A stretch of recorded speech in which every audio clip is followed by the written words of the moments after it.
to the CLIMAX Academy Live. I'm Jim Miller, the Global Training Manager. Today we're going to be talking about infinitely variable feeds versus a fixed feed rate. So during this presentation, if there's any questions that you might have, go ahead and go to the bottom of your screen at the Zoom Q&A, type those in, and we'll get to those at the end. So always, what I like to do is start out with safety. Now today I'm not running a machine, so I still want to do a risk assessment of my area, make sure that there's nothing that I'm going to get caught up in or trip over, anything like that. But normally I'd be watching out for sharp objects, keeping my sleeves away from rotating equipment. I just want to make sure in general that I have a safe working environment. So once I'm comfortable that everything's good and I recognize the hazards, we'll go ahead and get started. And again, if there's any questions during this time, go ahead and type those in at the bottom of your screen at the Zoom Q&A. Okay, so let's talk about feed types before we really define the benefits of them. So technically there's really just three types of feeds for a flange facer. You're going to have a gear drive, you're going to have a star feed, and they're very similar. They're a fixed amount of advancement each time the mechanism is tripped. And then you have a clutch type feed. I've got a BB5 here as an example, but on a flange facer, the cams are internal to the machine. They're built into the machine for the actuating of the clutch. So let's talk a little bit first about the gear feed or the star feed. So in a normal clamshell or some types of flange facers, it's a single trip that every time the mechanism rotates by a fixed object, it advances the feed. And so there's some benefits and drawbacks. I'll call them pros and cons. So let me start with the pros. So with a star feed or a gear feed, it really is much easier for the operator. It's either engaged or it's disengaged. There's no fine adjustment for them to try to have to make a small correction in the feed. It just basically it's either on or off. The surface is going to be based on tool life, depth of cut, and whatever gear. So you're gonna get a repeatable surface every time you engage it in that gear or that one trip or two trips or three trips. So surface finish is one of the things that'll be fairly consistent with a machine. Whether it's a good finish or not, that's debatable, but it's going to be fairly consistent from one mechanism to the or one trip mechanism or two trip mechanisms or three, or gear, first gear, second gear, third gear. So those are kind of the pros. It advances based on the gear ratio or the pitch of the thread and how that's set up. So some of the cons are you're tied to that same number of trips. If you want to correct the finish, you really can't. Other than you can change your tooling. You could go to a bigger radius. You could grind more of a radius on. You could minimize the depth of cut. But you don't really have a lot of latitude to change the finish. I mean, there's some, but not as much with a gear because you're in a fixed amount. It's going to advance that much every time it goes around. Once the travel reaches its end on a star feed, for example, I've traveled down this lead screw, and this thing's turned maybe 200 times around or 100 times to get to the end. Now I've got to turn it that many times to retract it. And so that's an amount of time that has to be taken. Or a gear ratio, I've got to travel at that full distance, overcome that mechanism and travel it all the way back to its start. So it's an amount of time that's spent, and that would be considered a con. Okay, so now let's talk about a clutch feed. So there's a variety of different types of mechanisms to advance the clutch. Generally, those are built into the machine. So for example, on a feed box for a BB5, you've got multiple trips inside. So as that bar turns, it's tripping that clutch multiple times around for one revolution.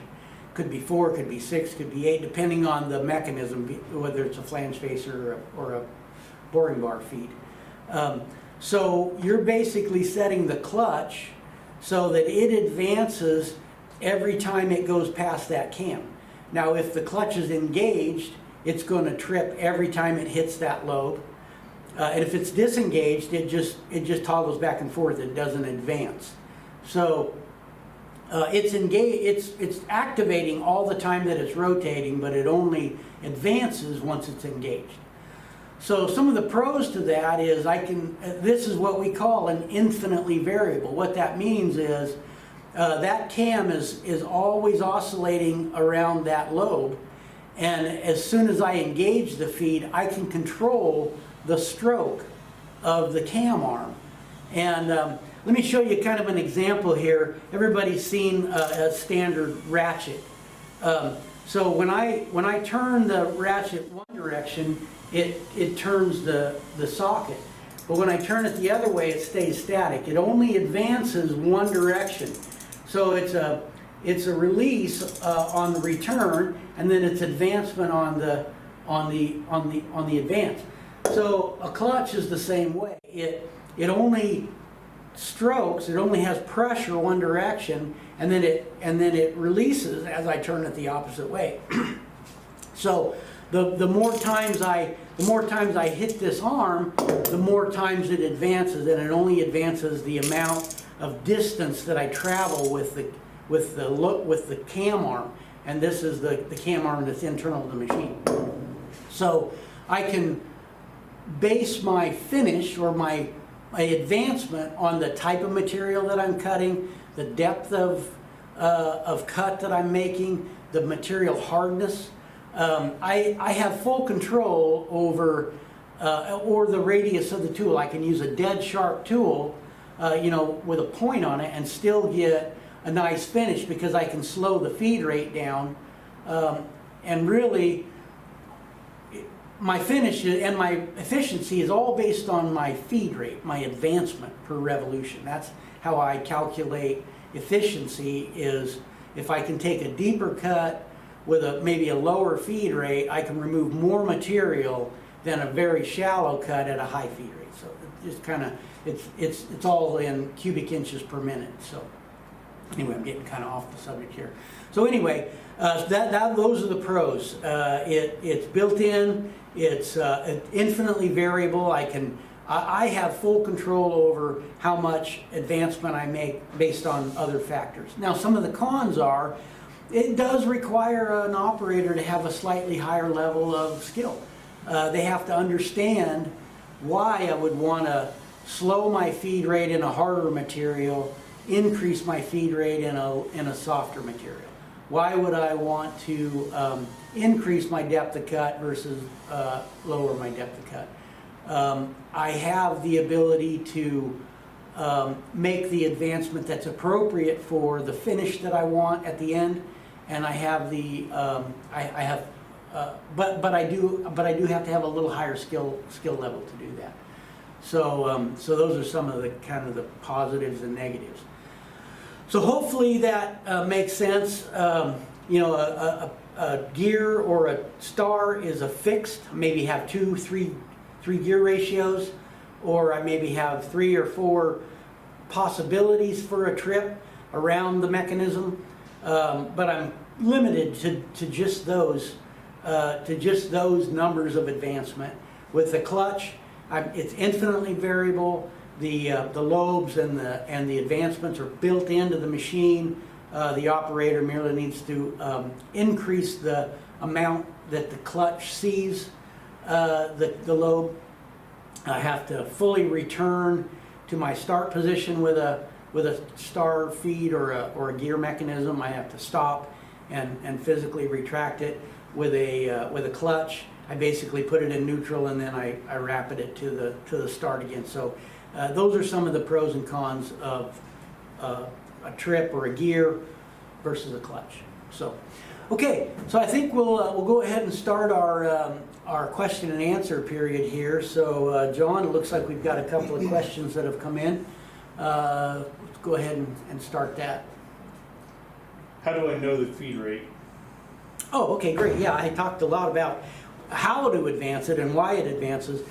So my preferred method is I'll just set up a magnetic base and a dial indicator. And so let me just demonstrate that. I'll have John kind of zoom in on this camera here. I'll put the magnet on the fixed portion of the mechanism, and then I'll just put the indicator on the traveling portion. So I'm not sure if you can see this dial, but I can set this up. And what I like to do is I like to set this up without a tool bit so that nothing's touching the workpiece. Everything's clear, and I can rotate the equipment past the trip mechanism and calculate how much feed I'm getting per trip. Now, if I'm using a star, and let's say I have 4 trips around the circumference of my clamshell, for example, I can measure the amount of advancement as the star passes by one trip, and generally this is a fairly fine thread or a multiple number of pitch thread. So it takes a full turn to advance very far. But in this case, let's say every time it goes past that trip, it moves 5 thousandths. That's a pretty standard advancement for a star. It could be less, could be more, depending on the machine. But in this case, let's say it's 5. So if I move my slide past my trip mechanism and it advances 5, then I just times that number by the number of trips. So if there's 4 and it trips 5, that's 20 thousandths it's going to advance in one revolution. Likewise on a clutch. Generally, I don't care about the internals. What I want to do is make one full revolution and measure that advancement in one full revolution.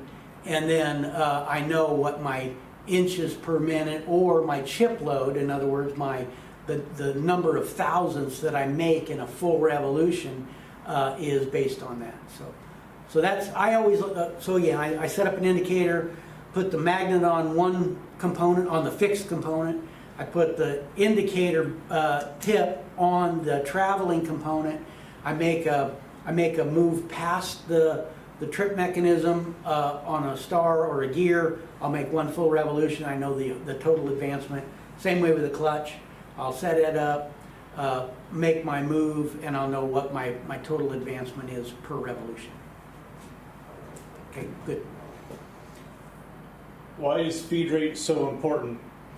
Well, that is really what it's all about, right? I mean, we are removing material to either just get it out of the way, or we're trying to clean that surface up with a specific finish. Generally, when we're talking about flange facers, and that's kind of our overall subject today is flange facing, generally I'm not after a tremendous amount of metal removal. I only want to clean that surface up. I want to remove any cuts or scars or dents or blowouts from steam or corrosion. I'm generally just trying to clean this up. So I'm not really in the metal removal mode, if you will. It's all about what finish I can leave behind, because I'm either trying to make a seal for a gasket, or I'm trying to make a metal-to-metal seal. I'm trying to obtain a specific finish. So so my feed rate, my RPM, and my tool type dictate the finish that I'm going to leave behind. So a sharp tool with a high feed rate is going to leave a record player finish, like a phonographic finish. And that's what really most gasket types require. It varies, the number of serrations varies based on the gasket manufacturer, how many serrations per inch they want or per centimeter or millimeter. But in most cases I want a smooth finish, or in some cases I want a smooth finish, metal to metal, for a good seal. I want a real fine finish. So the ability to set the feed rate is key to being able to dictate the finish. The feed rate, the tool style and type, the depth, the RPM, those are all factors in how important it is to get a good finish when I'm done. How do I measure the finish? Oh, okay, great. Another good question. There's multiple methods. So the first one that is probably the most non-subjective, in other words, the operator has really no influence over that, would be a profilometer. And I have an example of the one that we use here, and it's basically it's an electronic